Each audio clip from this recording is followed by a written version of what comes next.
محترم بزرگوں اور دینی بھائیوں، رمضان المبارک کا مہینہ اپنی تمام تر رحمتوں اور برکتوں کے ساتھ آیا اور گزر گیا۔ آئیے ایک بار ہم رمضان المبارک کا سبق تازہ کریں۔ اس ماہ مبارک سے ہمیں کیا کیا سبق ملتا ہے، اس ماہ کے کیا تقاضے تھے اور ہماری زندگی میں ان کا کیا اثر ہونا چاہیے۔ ہم اپنا احتساب کریں، اپنا جائزہ لیں اور اپنی عملی زندگی کو اس آئینے میں دیکھ کر اسے سنوارنے کی کوشش کریں۔ میرے محترم بزرگوں، رمضان المبارک ہمیں مجاہدے کی تربیت دیتا ہے۔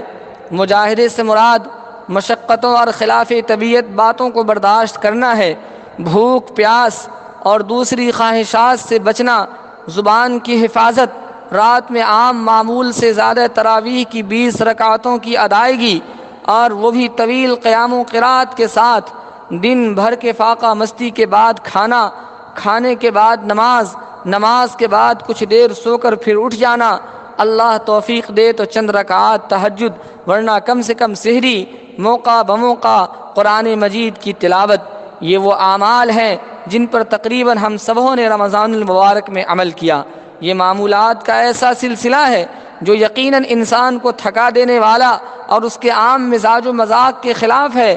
اس سے ہماری تربیت ہوتی ہے، اس کے ذریعے سے ہمیں یہ پیغام دیا جا رہا ہے، ہمیں یہ سبق دیا جا رہا ہے کہ ہم اپنے اندر خلاف طبیعت باتوں کو برداشت کرنے کا حوصلہ پیدا کریں، طوفان ہمارے حوصلے پست نہ کرے، آندھیاں ہمارے قدموں کو کم ہمت نہ بنائے، ناسازگار حالات ہمارے لیے پاؤں کے زنجیر نہ بن جائیں، بلکہ ہم ہر طرح کی مشکلات اور آزمائشوں کے لیے تیار ہوں۔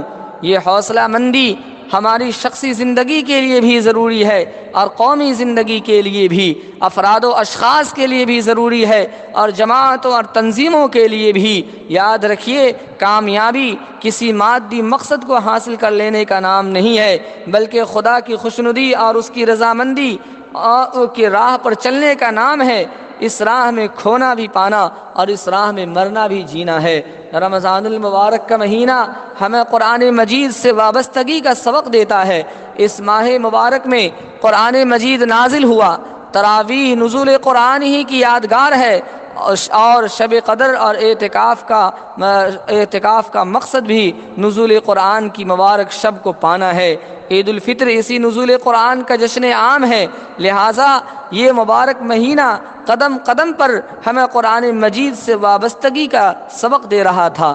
قرآن محض ایصال ثواب اور مردوں کے لیے بخشش و مغفرت کی کتاب نہیں ہے، بلکہ یہ ایک آئینہ حیات ہے، یہ ایک دستور زندگی ہے جس میں ہم اپنی عملی زندگی کی صورت گری کریں اور اپنا جائزہ لیں، محاسبہ کریں کہ قرآن سے ہمارا کیا تعلق ہے، قرآن سے ہمارا کیا تعلق ہونا چاہیے۔ آج ہماری حالت یہ ہے، آج اگر ہم اپنا جائزہ لیں تو پتہ چلے گا کہ ہمارا تعلق کس قدر قرآن سے کمزور ہو چکا ہے۔ ہم تلاوت قرآن کے ذوق سے محروم ہیں۔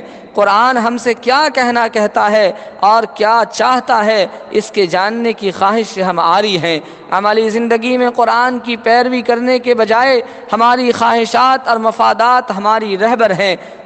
ہمیں چاہیے کہ ہم یہ عہد کریں کہ خود قرآن مجید کی تلاوت کا معمول رکھیں گے، اپنے بچوں اور متعلقین کو تلاوت قرآن کا پابند کریں گے، کوشش کریں گے کہ خاندان میں کوئی نہ کوئی شخص حفظ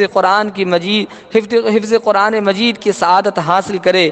ہم اپنی عملی زندگی کو قرآنی تعلیمات کی بنیاد پر استوار کریں گے اور اپنی خواہشات اور وقتی مفاد پر اللہ کی خوشنودی کو غالب رکھیں گے، قرآن سمجھ کر پڑھنے کی کوشش کریں گے۔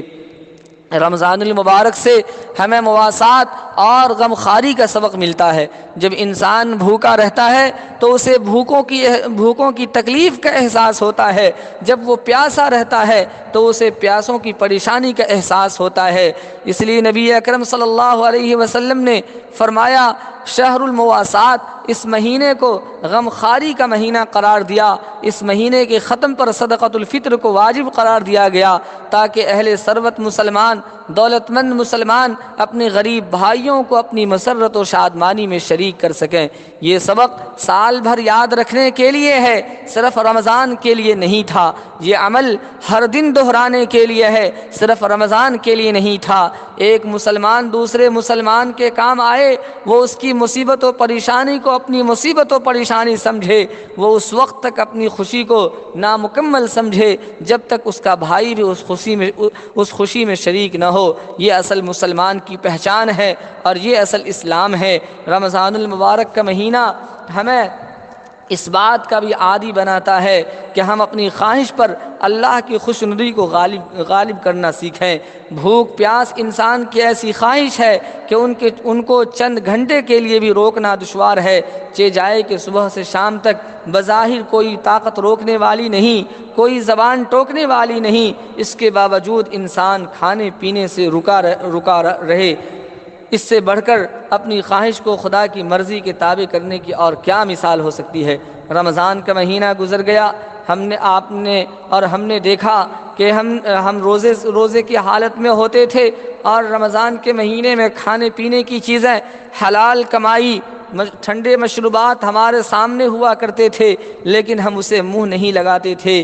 یہ در حقیقت اپنی خواہش کو اللہ کی مرضی کے سامنے قربان کرنے کی ایک مثال ہے۔ یہ ایک رسمی عمل نہیں بلکہ تربیتی عمل ہے۔ یہ عمل اگرچہ ایک مہینے کے اندر فرض تھا، لیکن یہ اپنی روح اور مقصد کے اعتبار سے ایک ماہ کے اندر محدود نہیں ہے، بلکہ یہ ضروری ہے کہ یہ کیفیت ہر مسلمان کی زندگی میں سال بھر قائم رہے، ورنہ یہ اس بات کی علامت ہوگی کہ روزے دار نے صرف روزے کی صورت کو پایا ہے، اس کی حقیقت کو نہیں پایا۔ ہم اپنی عملی زندگی کے اندر بار بار اس امتحان سے گزرتے ہیں، ہمیں خدا کی فرما برداری عزیز ہے یا نفس کی تابع داری، اللہ کی رضا اور خوشنودی محبوب ہے یا سماجی شہرت و ناموری۔ اس طرح کے امتحانات اور اس طرح کے مواقع ہماری زندگی میں بار بار آتے ہیں۔ ہماری زندگی کے اندر کبھی ہماری نفسانی خواہشات سامنے ہوتے ہیں اور اللہ کی رضامندی بھی۔ ہمارے گھر کے اندر کبھی شادی بیاہ کا موقع ہو، کوئی خوشی کا موقع ہو، وہاں سماج اور معاشرے کو بھی دیکھنا ہوتا ہے۔ سماج اور معاشرے کے طعنے کا خوف بھی ہوتا ہے کہ اگر ہم یہ کام کر لیں، اگر ہم یہ کام نہ کریں تو معاشرے کے لوگ کیا کہیں گے، سماج کے لوگ کیا کہیں گے۔ لیکن دوسری طرف خدا کی مرضی ہوتی ہے، خدا کی مرضی کہتی ہے کہ یہ کام نہ کرو، سماج اور معاشرہ کہتا ہے کہ یہ کام کر لو۔ اب ایسے وقت میں ہمیں کیا کرنا چاہیے؟ ہم اگر ایسے وقت میں اپنے سماج اور معاشرے کی طعنے کو چھوڑ کر، اس کے خوف سے دور ہو کر ہم اللہ کی مرضی پر عمل کر لیتے ہیں تو اس کا مطلب ہے کہ ہم نے روزے کی روح کو پا لیا ہے۔ لیکن اگر ہم نے خواہشات پر عمل کر لیا، اگر ہم نے سماج کے طعنے کے خوف سے، سماج کے کہنے پر اس برائی کو اور اس خرافات کو اور اس فضول خرچی کو برداشت کر لیا، اس فضول خرچی پر عمل کر لیا، تو یقین جانیے ہم نے روزے کی حقیقت کو نہیں پایا، صرف روزے کی صورت کو پایا ہے۔